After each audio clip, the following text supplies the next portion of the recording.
Yes, Shakib Khan এমনই। শাকিব খান যেখানে যায় সেখানে শাকিব খানের একক রাজত্ব চলে। বাংলাদেশ কাঁপানোর পর এখন কলকাতা শহর কাঁপাচ্ছে মেগাস্টার শাকিব খানের তুফান।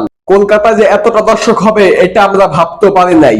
হয়তোবা বাংলাদেশের মতো এত দর্শক না, এত হুড়াহুড়ি, এত পারাপারি না, কিন্তু কলকাতায় যে কজন দর্শক দেখছে সবাই কিন্তু খুব ভালো বলছে। সবাই বলছে বাংলা সিনেমার এটা নতুনত্ব, বাংলা সিনেমাকে নতুন কিছু দিল শাকিব খান। তুফান কিন্তু বিশ্বের সব জায়গায় তুফান উঠেছে, বিশ্বের 18টি দেশে মুক্তি পাইছে, সব জায়গায় কিন্তু তুফান উঠছে। শুধুমাত্র ইন্ডিয়া বাকি ছিল, ইন্ডিয়াও মুক্তি পেয়ে গেল, ইন্ডিয়াও এখন পুরো super duper hit. Shakib Khan বলে কথা, শাকিব খান যেখানে যায় সেখানে শাকিব খানের রাজত্ব। সেটা বাংলাদেশ হোক, সেটা পাকিস্তান হোক, ইন্ডিয়া হোক, যেখানে হোক না কেন, শাকিব খান যেখানে থাকবে সেখানেই শাকিব খানের একটা একক রাজত্ব থাকে। এতদিন পুরো বাংলাদেশ মাথায় ছেয়ে গেছে, বাংলাদেশ এখনো পুরো কাঁপতাছে, এখনো সব জায়গায় সিনেপ্লেক্স, সব সিঙ্গেল স্ক্রিন, সব জায়গায় শো এখনো হাউসফুল। বাংলাদেশে এখনো ধুমধারাক্কা চলতেছে। এমন অবস্থায় গেল কলকাতায়, কলকাতায় কিন্তু পুরো ধুমধারাক্কা চলতেছে। বাংলাদেশের মতো এতটা দর্শক দেখা যাইতেছে না, কিন্তু যতটা দর্শক দেখা যাইতেছে ওটাই অনেক বেশি। বাংলা সিনেমা এর আগে কলকাতা শহরে এইভাবে চলেনি, এই প্রথম তুফান দিয়ে শুরু হইলো। কিন্তু এত কিছুর মধ্যে আমাদের বাংলাদেশে কিছু কিছু গাঁজাখোর রিভিউ আছে, কিছু কিছু গাঁজাখোর ইউটিউবার আছে। সেই গাঁজাখোরের বাচ্চারা বলতেছে তুফান সিনেমা নাকি ইন্ডিয়াতে ফুলো। ওইসব গাঁজাখোরদেরকে বলতে চাই, হ্যাঁ রে গাঁজাখোর, তুফান সিনেমা ইন্ডিয়াতে যতটুকু চলছে ততটুকুই অনেক বেশি। এর আগে কোনো বাংলা সিনেমা ইন্ডিয়াতে এইভাবে চলে নাই, তুফানটা যেভাবে চলছে।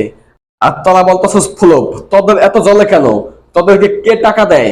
তোরা তো টাকা খাওয়া কুত্তা, তোরা তো মানুষের কাছ থেকে টাকা খাস, টাকা খাইয়া কুত্তার মতো পাও চারস।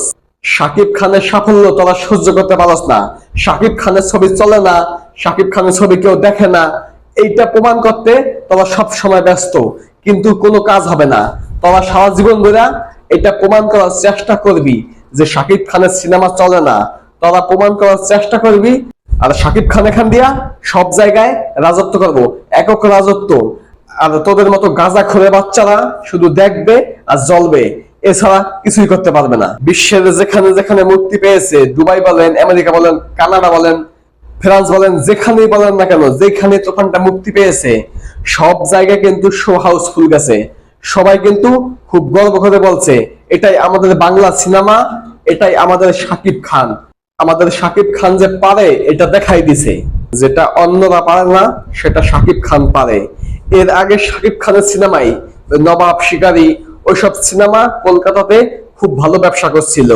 এত বছর পর এসে, 3, 4, 5 বছর পর এসে সেই আবার শাকিব খানের সিনেমাই কলকাতায় ব্যবসা করছে। এর আগে অনেক সিনেমায় মুক্তি পেয়েছে এর মাঝখানে বাংলাদেশে, ওসব সিনেমা অতটা চলে নাই, 1 দিন 2 দিন চলছে, তাও 20-25 জন দর্শক নিয়া, তারপর হল থেকে নেমে গেছে। কিন্তু তুফানটাই ধুমধারাক্কা চলতেছে। তবে বাংলাদেশের মতো এত চলতেছে না, তবে চলতেছে। বাংলা সিনেমা হিসাবে যতটুকু চলতেছে ততটুকুই অনেক বেশি। তো মেগাস্টার শাকিব খানের সিনেমা এইভাবে চলতেছে, এইভাবে চলুক। পুরো বিশ্বে মেগাস্টার শাকিব খানের একক রাজত্ব ছড়িয়ে যাও, আমরা এটাই চাই। এবং এটা আস্তে আস্তে হচ্ছে। শাকিব খানের প্রতিটা সিনেমাকে ছাড়িয়ে যাচ্ছে। এর আগে বাংলা চলচ্চিত্র ইতিহাসের সর্বশ্রেষ্ঠ সিনেমা হিসাবে ছিল প্রিয়তমা, সেটাও শাকিব খানের সিনেমা ছিল। এখন আসছে তুফান, তুফানও শাকিব খানের সিনেমা। তুফান অলরেডি প্রিয়তমাকে টপকে যাচ্ছে, তুফানও প্রিয়তমা রেকর্ডকে টপকে যাবে কিছুদিনের মধ্যে। এখনো টপকায় নাই, তবে প্রিয়তমার কাছাকাছি আছে তুফান। আমরা আশা করি তুফান প্রিয়তমাকে টপকে বাংলাদেশের 1 নাম্বার সিনেমা হবে। 1, 2 যেটাই বলি না কেন, 1 নাম্বারে শাকিব খানের সিনেমা, 2 নাম্বারে আমাদের শাকিব খানের সিনেমা। বাংলা চলচ্চিত্রের ইতিহাসের যদি 10টা সিনেমা হিসাব করতে যায়, 10টা সিনেমার মধ্যে 5টাই থাকবো শাকিব খানের সিনেমা, আর 5টা হবে অন্য কারো।